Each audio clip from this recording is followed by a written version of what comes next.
Lewis Miley returned to the starting lineup yesterday against Bromley and was simply superb. This kid can really go places, but how far can he actually go? Obviously, he got the equaliser yesterday, which was a fantastic shot, around about 20 yards out, and absolutely thumped it into the top corner to get us back on level terms. But it wasn't just the goal, was it? It was his all-round play. And this kid is so composed on the ball. And I think you saw that more when Bruno came on at half-time. He always links up with Bruno brilliantly. But the problem we've got at the minute is how long or how many minutes is Miley going to get when our midfield is playing the way it is at the moment? Is it just a case of he'll play the FA Cup games and then obviously if there's some sort of injury or somebody needs a rest, then he'll step in? Because right now, there was a lot of conversation during our Matchday live show yesterday about, comparisons with Sean Longstaff. He is way above where Longstaff is. And I don't care if you want to shout me down for calling out Sean Longstaff again. I don't care. If you can't see how bad that player is right now, then you've got blinkers on. You really have. When we've got an absolute star like Lewis Miley, who is only 18 years old, yet is way ahead of where Longstaff is right now, and should be the next in line to take a midfield place. You've got Joe Willock, who is injured again and seems to be made of glass, similar to what Callum Wilson is. He gets back for a couple of games, but he hasn't exactly done it since he's been fit again. He's had a couple of cameo roles where he's looked okay, but not the full deal. But this kid, Lewis Miley, I think, has to be next in line for a place in midfield. He could replace Joe Linton, Tonali or Bruno quite easily and not be out of place. We saw this last season when we were in the Champions League, obviously. Miley was thrust into it because of injuries and suspensions and things like that, and he performed brilliantly. He was not out of place at all in that Newcastle United side in the Champions League. Not at all. And that is credit to the kid.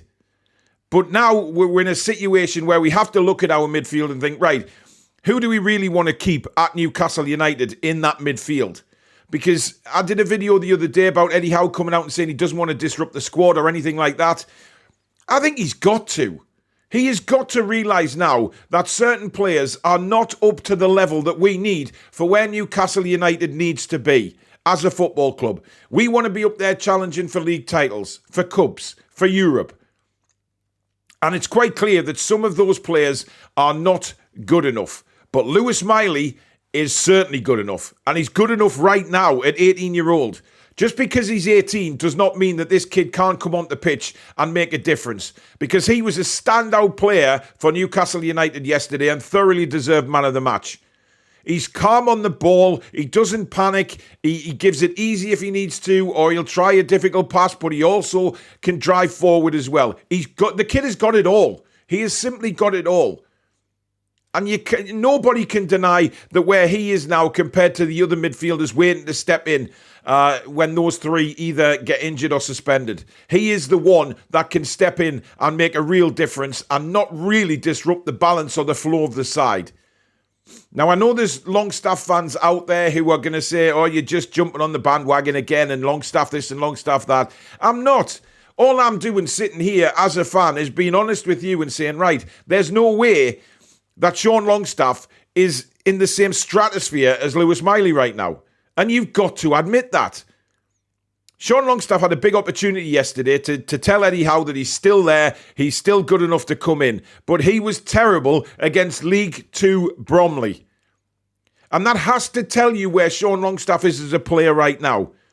When you've got this kid, Lewis Miley, coming in, took the game by the scruff of the neck, got us back on level terms, and for me, controlled the game thereafter in the position he was playing. And then when Bruno came on at half-time, like I say, he links up with him so well. It's like they've got a real understanding.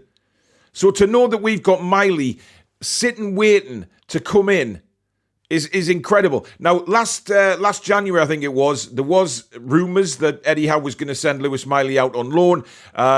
He blocked that after, obviously, the injury situation it became what it was. But Miley himself, listen to the stats yesterday. 133 touches and 117 passes. He scored the equaliser and had a hand in the other two goals. I mean, you know what? If Longstaff was as good as certain people say he is, then Sean Longstaff would have those kind of figures because he'd want to prove to Eddie Howe that he's good enough. But it was a total failure yesterday for him and for Miggy Almiron. I've read reports this morning about Almiron and how he's failed yesterday because he should have... I mean, he didn't really do anything, did he? Against a League Two opposition when you think, right, this is your opportunity. Go out there and show me why you should be pushing for a first-team place. Longstaff didn't do it. Almiron didn't do it. Matt Targett did. Absolutely Matt Targett did. But Lewis Miley stood head and shoulders above. Now, he went on and... this is what he had to say after the game, Lewis Miley. He says, I was buzzing with my performance in getting that goal. It is really good for my confidence too. I think we all had a good performance and we are all really looking forward to things to come. I knew I was going to get more of the ball with playing a low block. I think we just had to be patient. We did that more in the second half and that showed with the goals. And you know, he speaks fantastically well for somebody of 18. He went on to say, I am happy being here, competing with all the lads. It is a really good place at the minute for me. It is good to get minutes, progressing myself, and now I just need to keep it going.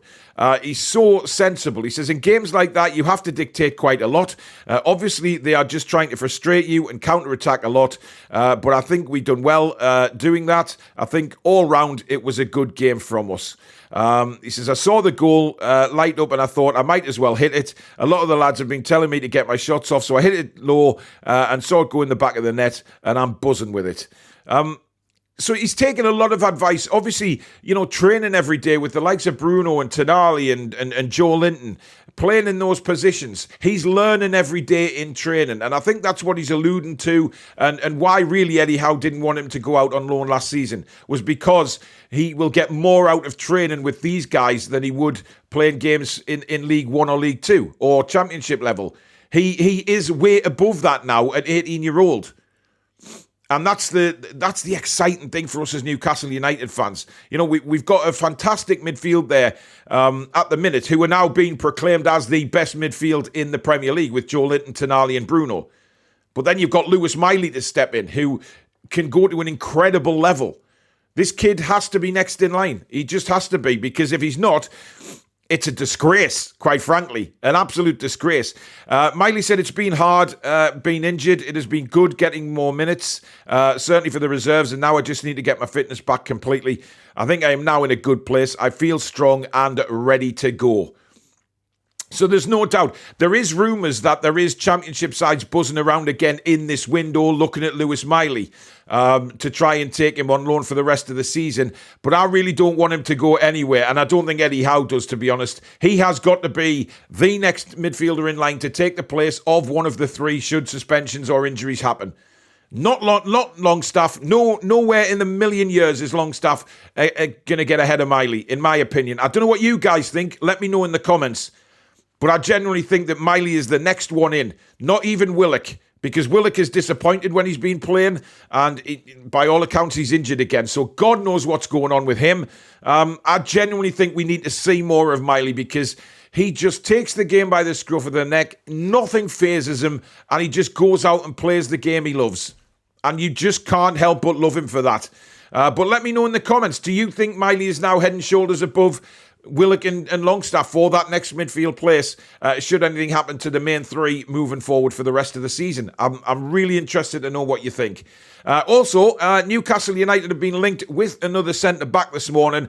Well, linked again, actually, because this guy has been on our transfer shows before, and that is Loïc Badé, who currently plays for Sevilla. 6'3" Frenchman, of course, but he is also being tracked by Liverpool.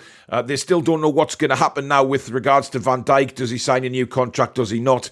However, it was reported that he had a £60 million release clause, but it's thought that because Seville are so cash-strapped, they could allow him to leave for between 25 and 30 million euros, which would be a bargain. It does say that it could be a potential bargain for Paul Mitchell's radar, with Badé receiving high praise in an otherwise tough season for Seville. But Sevilla have got major problems with money.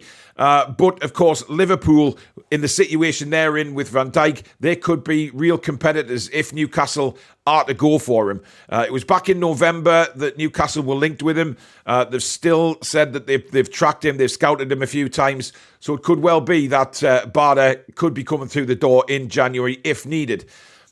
Do we really need another centre-back in, though, with Botman fit now? I don't know. We've got Botman, we've got Lloyd Kelly, of course, we've got Schär, we've got Byrne.